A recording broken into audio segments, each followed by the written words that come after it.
or the $9.9 million in cryptocurrency has been donated to Ukrainian groups since Russia attacked the country on February 24, according to research firm Elliptic. Decentralized autonomous organizations, DAOs, have formed to support Ukrainians. NFTs have been sold to raise money for the Ukrainian people in military. The country's official Twitter account has said it accepts Bitcoin, Ether, and Tether. Stand with the people of Ukraine. Now accepting cryptocurrency donations. Bitcoin, Ethereum and USDT. BTC 357A3 SO9 CBS NFB BGFYAC GVX XS6 TMA DOA 1P. ETH and USDT, ERC20, 0 by 165 CD 37B4C 644C 29214544429 E7F 9358D 18A45 E14. Ukraine, Ukraina, at Ukraine, February 26, 2022. Donations like these are ordinarily made the old-fashioned way, through banks. In tech-savvy Ukraine, crypto has emerged as a quick and easy way to handle this money. It's not just money flowing into the country, either. Stablecoin Tether is supposed to be pegged to the US dollar. But demand in Ukraine is so high that it's broken its peg, and is trading above the dollar, at $1.10, as of this writing. Coming from Ukraine, it's totally normal to have stacks of dollars in physical proximity, says Ilya Polasukin, a Ukrainian co-founder of Near Protocol, a competitor to Ethereum. He has family in Kharkiv, which was being bombarded as we spoke. You don't trust the local currency, and on top of that, you don't trust banks.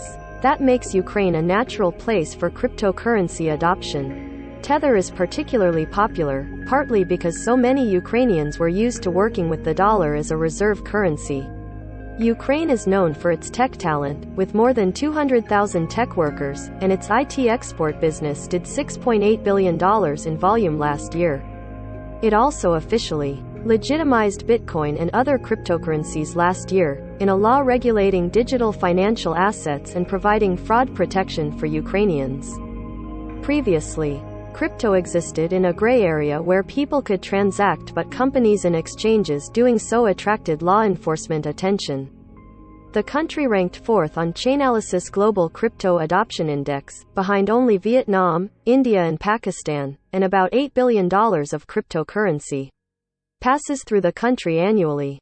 The big idea is to become one of the top jurisdictions in the world for crypto companies. Alexander Bornyakov, the deputy minister at Ukraine's Ministry of Digital Transformation, told the New York Times last year.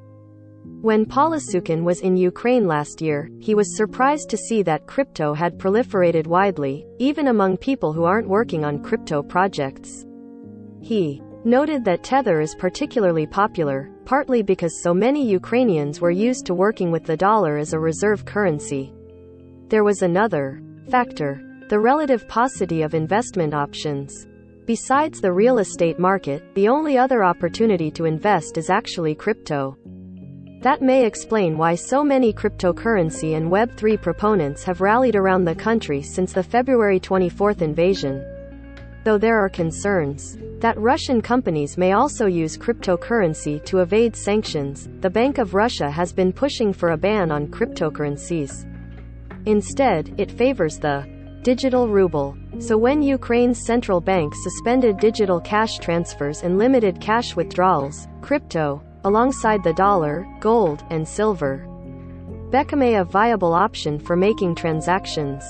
It really restores your faith in how people in community and technology can do so much. Broadly, the international crypto community has reacted with messages of support for Ukraine. Vitalik Buterin, the creator of Ethereum, tweeted that the invasion was a crime against Ukrainian and Russian people, adding glory to Ukraine. Later, Buterin retweeted an announcement from Unchain Fund, aimed at humanitarian relief. 9 people have to sign off on the funds being dispersed. NEAR's Polasukin is one of the signers. After we spoke, Polasukin sent me a document with ways to donate. It's not just Polasukin. A member of Russian performance art group Pussy Riot created Ukraine DAO to use the power of Web3 tech and community to raise funds. There's also RELI3F, a humanitarian aid initiative founded by NFT Web3 artists collaborating to support the people of Ukraine. On Twitter, the CEO of the cryptocurrency exchange FTX announced that the company just gave $25 to each Ukrainian on FTX. Do what you gotta do. Yev Muchnik, a Ukrainian-born lawyer who's lived in the US since 1988, has been working on Ukraine United DAO with developers from Pi-Fi. Everyone's kind of banding together to figure out ways they can help, she told me. It really restores your faith in how people and community and technology can do so much. Among the DAO's goals, creating peer-to-peer mesh networks to preserve internet connectivity, even if centralized internet service providers go down. My Ukrainian credit cards don't work anymore. I am safe physically in Kazakhstan, but all my savings are gone. Crypto is the only money I still have, and today I can say without exaggeration that $BTC, $ETH, and #NFT are going to save my life while I can't come back home. Artyom Fshidosov, at U Sleepwalker, February 25, 2022. The missing link is trying to figure out what people on the ground need, Muchnik says. She thinks that blockchain technology will make it easier to make sure that funds that are raised for Ukrainians actually go where they're supposed to. Her understanding now from people on the ground in Ukraine is that people are withdrawing money from their bank accounts and trying to find alternative ways to transact. The collective coordination effort demonstrates how crypto can be used as a public good, Muchnik says. She's coordinating with people in Ukraine and Poland to verify and authenticate the organizations that spring up. The blockchain also means that the flow of funds is traceable. Anything unused can be returned. It's pretty scary, actually.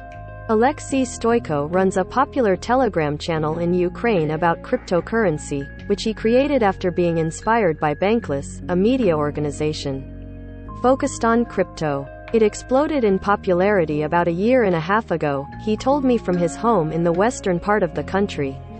It doesn't surprise him that Ukrainians have taken to crypto. Ukrainians are natural when it comes to coordination, he says. On February 24, Stoyko felt too frightened to leave his house, even though there were no Russian troops nearby. It's pretty scary, actually, he says. Right before he and I spoke, he was reinforcing the windows in his apartment with duct tape. When we spoke on the 25th, things in Stoyko's area were mundane, except for the empty shelves in big supermarkets. The most popular foods are all gone, and a lot of people running around with suitcases. But the outreach from the cryptocurrency community has helped him feel less alone. It really warms my heart to read all this kind words and support for me personally and for all Ukrainian people, he says. Polasukin's focus right now is on making sure that those in need are taken care of, whether that's in cryptocurrency or not. It's easy to send crypto, he notes, but it's not necessarily easy for people to receive it if the internet or power is cut off. When we spoke, the only thing working in Kharkiv were mobile providers, and Polasukin wasn't sure when they'd fail too. For those who had it, cash was still the best strategy. Correction 1:30 p.m. Eastern Time, February 26. Elliptic made an error in its calculations. $9.9 million has been donated to Ukrainian groups. The article has been updated to reflect their corrected figure.